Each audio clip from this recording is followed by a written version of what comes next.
Miren vostès, així s'ha parlat de llei de plaços, de drets dels nascuts, de tots nascuts, de supòsits, de consens, però no de persones. Pregunten vostès, els que van anar a manifestar-se a València el divendres contra el copagament, què opinen de la llei de Gallardón? I, per dir-ho elegantment, ells parlen i reclamen un dret a la vida més enllà del naixement. I obviaré cap comentari més referit a la figura del ministre i la seva família. Però analitzant la llei, el primer que crida l'atenció és el nou títol, Llei de protecció de la vida del concebut i de les dones embarassades.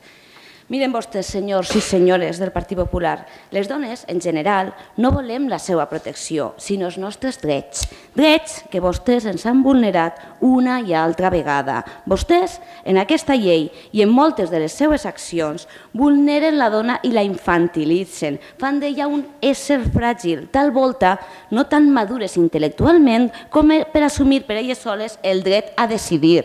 I mostres d'això ens en donen constantment, com ara aquesta setmana que hem pogut veure quina és la verdadera concepció del PP i de la dona. I es parla concretament del curs organitzat per l'Ajuntament del PP de Onda al voltant dels errors de les dones en les relacions amoroses i que diu perletes com aquestes: conseguir una buena relación amorosa conscientes de que estamos representando un papel, comprender el guión que interpretamos y cambiar de personaje si nuestra manera de relacionarnos nos lleva al fracaso. Les dones fracassem, les dones no podem decidir, les dones hem de fingir i adaptar-nos. Senyor del PP, què volen?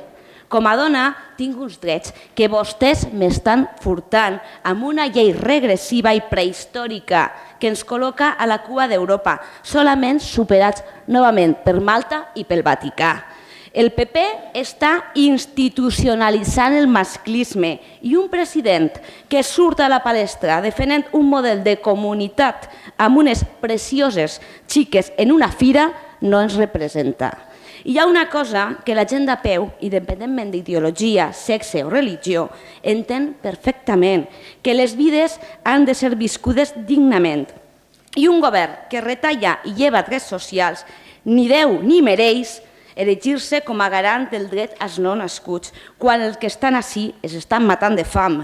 Ni una campanya, ni una sola reforma legal que ajuda les parelles adoptals, ni un sol gest, ni un sol avantatge fiscal cap a aquells que desitgen acollir. És més, hem de llegir notícies patrocinades pel PP com aquestes. Los 700 menores tutelados por el Consell comen gràcies al Banco de Alimentos.